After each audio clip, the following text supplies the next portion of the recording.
Hey traders, this is Blake Morrow, and you are listening to the week ahead video for January 16th, 2022. Hope you guys are having a great weekend, and actually we have a lot to talk about this week. We had the dollar, I think, caught a few people wrong-footed. Hopefully wasn't any of you all. But just remember, you could listen to my analysis and the rest of the team's analysis every week for free on the F.A.C.E webinar. And to get there, all you have to do is click on where it says webinars and select F.A.C.E webinar. And from here, you can register for the Zoom, or you can actually even watch us on YouTube. So go ahead and do that every day if you get a chance. But what I wanted to talk to you guys about before we get started is I got to tell you about the pricing that we have. And you guys know we have our annual special New Year pricing that we do every year. Buy 1 month, get 1 month free. Buy 6 months for the price, or buy six months for the price of 4, or you buy 7 months for the price of an annual subscription. That's a pretty dang good deal. And a lot of people just wait until the beginning of the year to grab that pricing. So make sure you take advantage of it. It'll be up for the next week or so.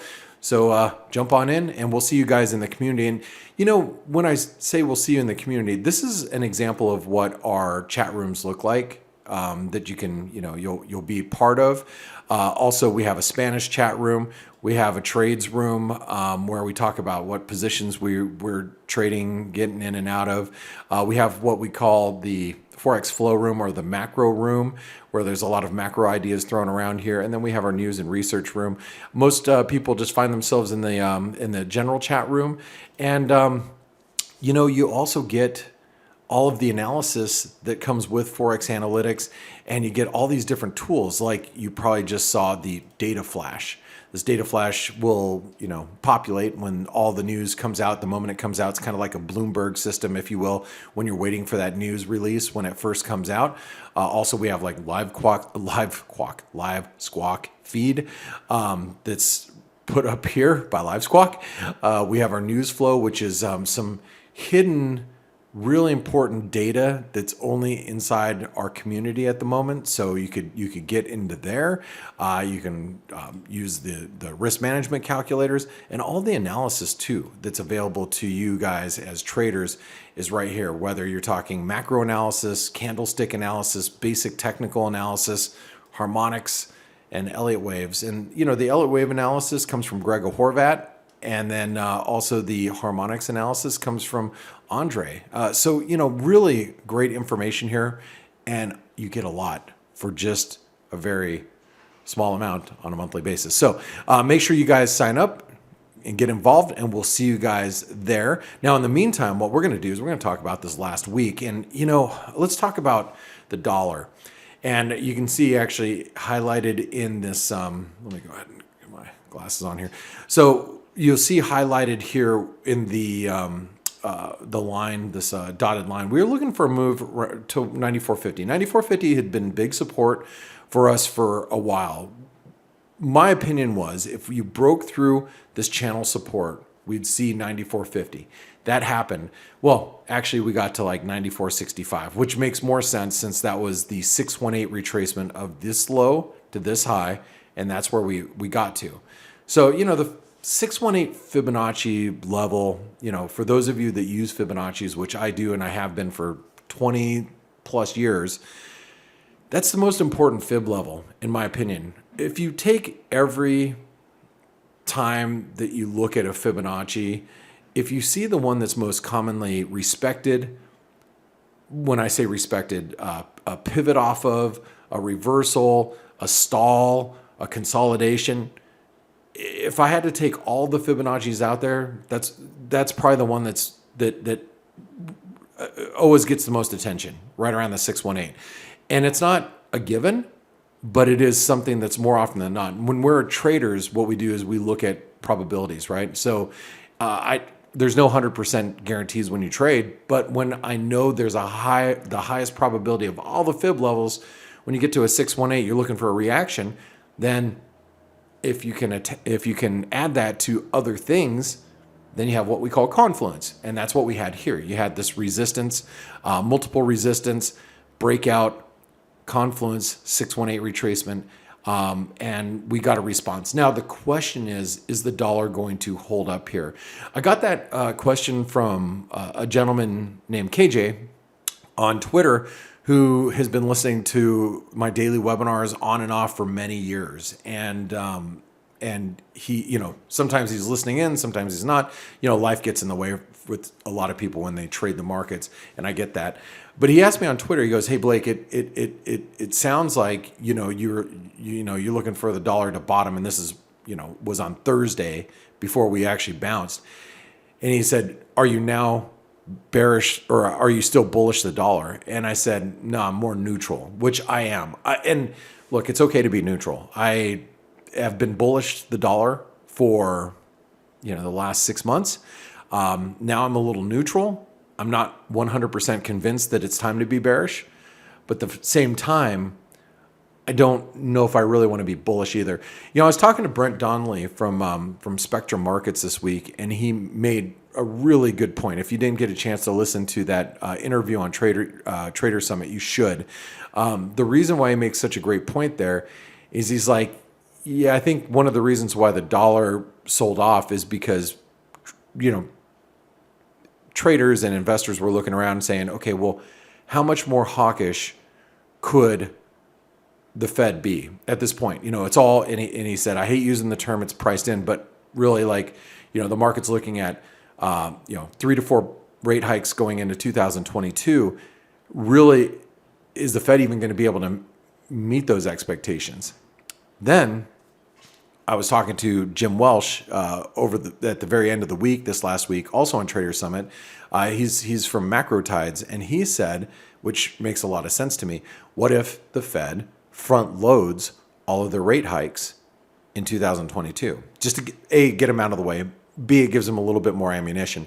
And so, I got to thinking, and I'm just giving you an example of those two specific gentlemen, and go to the matter of fact. Actually, I think these are their most recent. So this is Brent Donnelly right here on Trader Summit. If you guys don't know how to find that, it's tradersummit.net.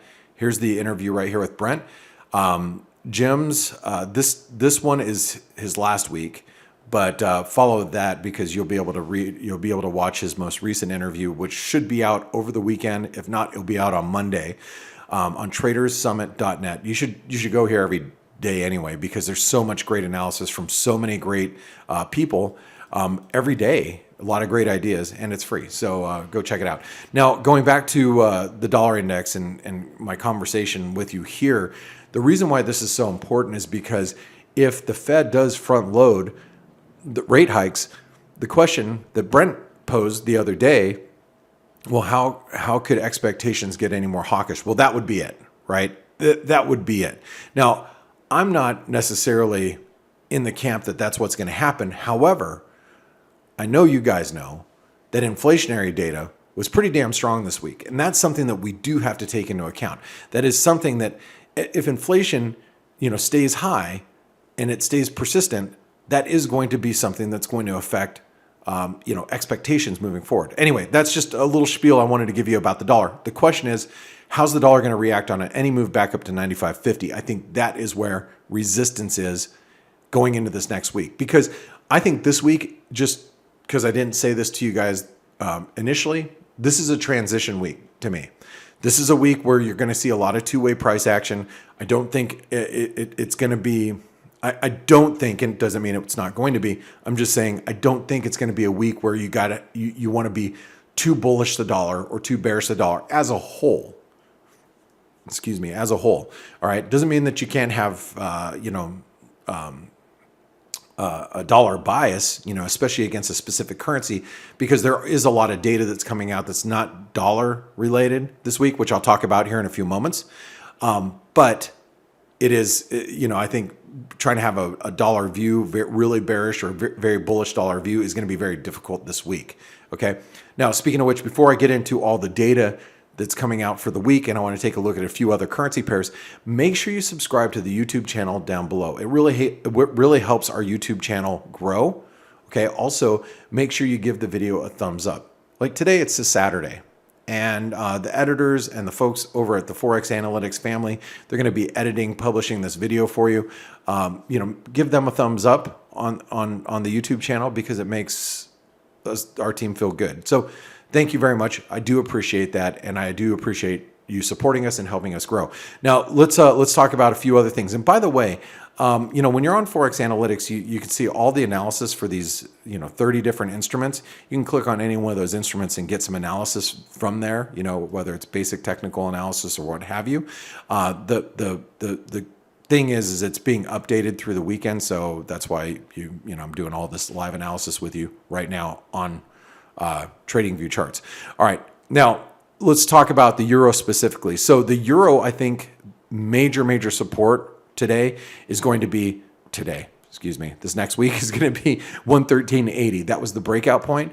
That's going to be a very pivotal area in the euro. If we cannot hold back above 113.80, you're going to see a lot of dollar bears or euro dollar bulls that are very disappointed going into this next week. It was a big breakout. It was a big range breakout. And I think if you think about what a range breakout can do at this point, okay, and I'm just going to do this for you right now. Let me draw that up for you. So a range breakout, realistically could take us back up to, 115.50 just to do, just to complete a range expansion. Now, just because that's what it has the potential of doing doesn't mean that that's what it's going to do, but that's what it does have the potential of doing. And that's something that we should be cognizant of going into this next week is that, if it gets back down to 113.80, it can hold it. There's a really strong chance that it moves back up above 115 towards 115.50, all right, technically. Now you also have the sterling. You notice the sterling actually pivoted off the 200-day moving average. I pointed this out going into end of last week. I wasn't sure where this trend line was going to reside. I thought it might be over here. I thought, might be right here. And apparently, you have to go through all the tops of these wicks and really be more concerned with the 200-day moving average, which also keeps us in a lower high. Okay, let's make sure we understand what that is. High, lower high, lower high, lower high once again, and lower lows, which means that we do have a downtrend. And you can see the relative strength is working off that overbought condition. So, the sterling looks like it is going to correct, but the question is, how far is it going to correct before we get some buyers? So when the sterling gets some buyers around the 136 level, that's where I think we're going to find some buyers. That's where you have to be looking for, any type of selling pressure to subside and buyers to step back in. Just like the euro, where I'm thinking, hey, the euro is going to find some buyers down here at 113.80. Sterling coming back down to 136, probably going to be a lot of the similar. Now, if you take the Aussie, this one's tricky because a lot of people chased the Aussie higher above the 72.70 level.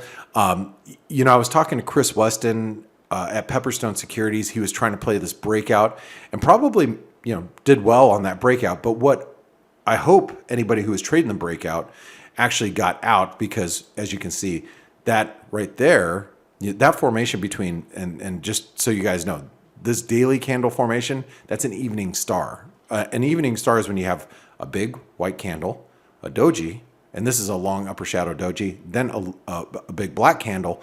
That's an evening star formation, which is a bearish formation, which means there is probably some downside here. Now, the question is, will we break this,